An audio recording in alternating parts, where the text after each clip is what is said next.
speak a little bit about what is happening in Bangladesh and what has happened.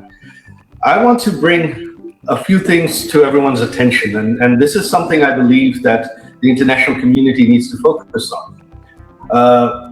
First of all, you have heard the refrain again and again that about the deaths during the July-August protests of 2024. Here is what no one is talking about. You have the UN number of 1,400, whereas the government number is 800 something. Who are these additional 600 people? Where did the UN get those names? Our party has written to the UN, our lawyers have written to the UN again and again, and to date the UN has not provided any names. But more importantly, the UN only covers a period up to August 15th of 2024. But we know that the deaths continued.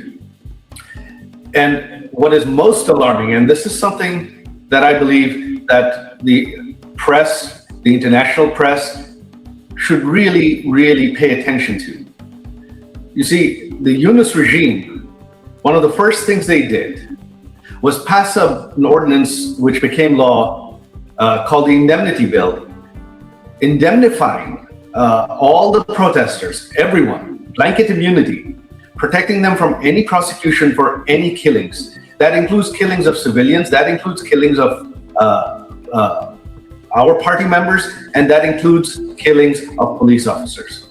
Today, the BNP government that is in power, they have ratified this ordinance, turned it into law, and this continues, which means that none of the police killings, we still don't know exactly the number of police deaths, none of the police killings can be prosecuted. So my question to you is this: are killings okay? Are killings acceptable? If you could have blanket immunity for protesters to kill police officers, to kill civilians, to kill Awami League members and leaders, then why blame anybody? That is the first issue I would like to focus on, the indemnity. I think this is something that has not been paid attention to. This is unprecedented. How can you have blanket legal protection for killings by anyone, especially killings of police officers? This is unprecedented. This is completely against all human rights, against all norms of decency. Secondly, what you have had since August of 2024, you have had thousands, tens of thousands of people behind bars, which are all now, on one hand, most of them, many of them are Awami League members and leaders. Most of them are being held without any trial, without any due process, without any bail. Many of them are elderly, in their 80s, their health is failing. Many of them have died in police custody. Not only that, killings in police custody have continued. We have documented them. We have put them up on our websites, on our Facebook pages, full list of names, exactly when, which prison they died, under whose custody. Most of them were young. They had no reason to die. They were all killed extrajudicially by the Yunus regime, and those killings continue even today. Outside of the prisons, during the Yunus regime, and even now, our party members are being hunted down and killed. Every few weeks, someone is killed somewhere. There is no due process. The police do not take any action, and the government protects these killers. So political killing in Bangladesh since August of 2024 has been legalized. This is Bangladesh today. And if any killings are legal, then why blame the Awami League at all? And finally, since 2024, not only Awami League members and leaders that have been behind bars, but anyone sympathetic to the Awami League. This includes journalists and businessmen, especially journalists, editors, owners of newspapers and television channels for over 2 years now. You are the press club. Imagine if half of you, your members, your journalists, your editors, your media owners were held behind bars without bail, without due process, without charges, without trial, for an indefinite period of time. Can that be imagined in any country? Is that possible in any country? Is that legal in any speech? And this is something I believe that should certainly alarm the international media community. This is what's happening in Bangladesh. So Bangladesh today is a failed state. It's not a failing state, it is a failed state. There is no human rights, there is no freedom of speech. Even prior to the headquarters and offices of every major media outlet, every major newspaper, and instructed them clearly not to rebroadcast this event, not just to rebroadcast this event, but not to provide any coverage from any international media on this event. They're not allowed to share links from foreign media on their websites. Any journalists that were seen as still sympathetic to our government or against this government, many of them were fired even in the last couple of days. This is what's happening in Bangladesh. And what is the future? What does the future hold? There is no law and order. There is no constitution in Bangladesh today. What should concern India most is Bangladesh has become another Pakistan on India's eastern side. You have another Pakistan today on your eastern front. Foreign intelligence services, especially ISI, has an open hand.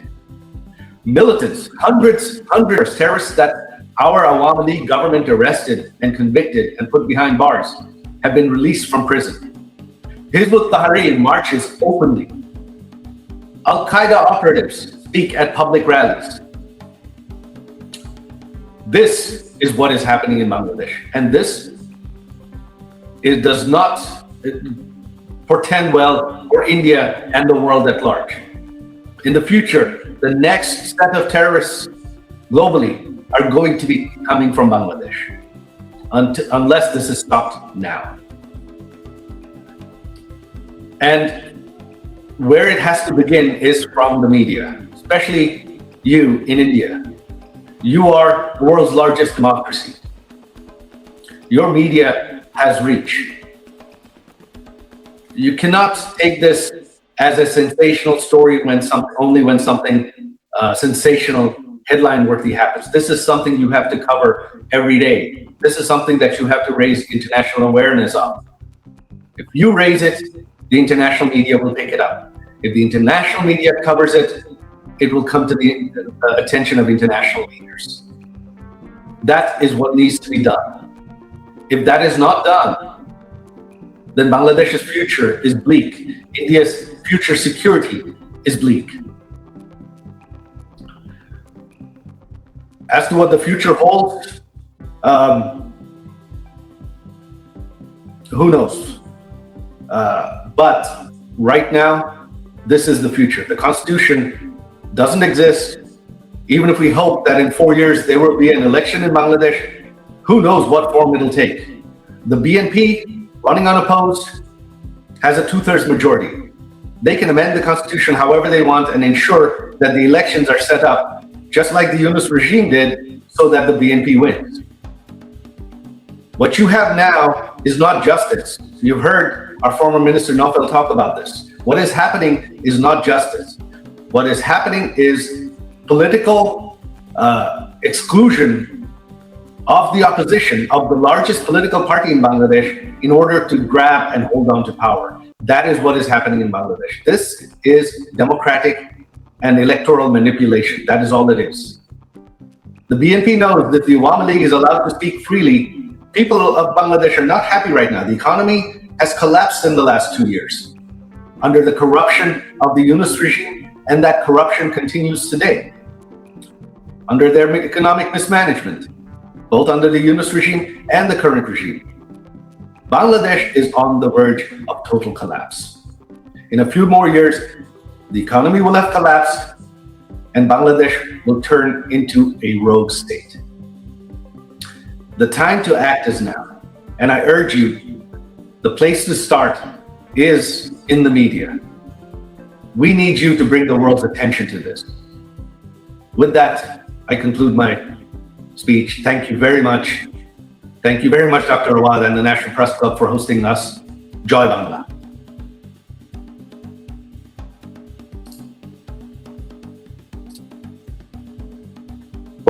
But I would request you to stay online with us because there will be questions raised by the colleagues around. So please stay with us till we have the Honorable President of the Awami League, Mr. Certainly, Sheikh. I will stay online to answer questions. Yes, Thank please. you. But then let me get her online, and then we will take her point of view, audio only. She's been with us, and Honorable former Prime Minister, could you please take the mic? The floor is yours. Thank you very much. It's a great honor for me to be with you. Thank you, and thank you for everybody who present here or who are listening. Distinguished journalists, members of the Foreign Correspondents Club of South Asia, respected guests, friends of Bangladesh, ladies and gentlemen, Assalamu alaikum. I thank the Foreign Correspondents Club of South Asia for giving me the opportunity to speak to you. I also thanks the journalists who continue to follow events in Bangladesh with seriousness and courage. Journalism has a duty to seek truth, especially when power tries to hide it. In difficult moments of history, that duty becomes even more important. Today, I speak not only as someone who had the honor of serving Bangladesh 5 times as a Prime Minister, but also as the daughter of the father of the nation, Bangabandhu Sheikh Mujibur Rahman. I speak as someone who has spent her life with the people of Bangladesh. I was forced away from my country, but I was never separated from my people. Before I speak about the present crisis, I pay my deepest homage to the father of the nation, Bangabandhu Sheikh Mujibur Rahman, to the Saline national leaders, and to the 3 million martyrs of our war of liberation. I also remember with profound grief and members of my own family, whom I lost on 15th August 1975.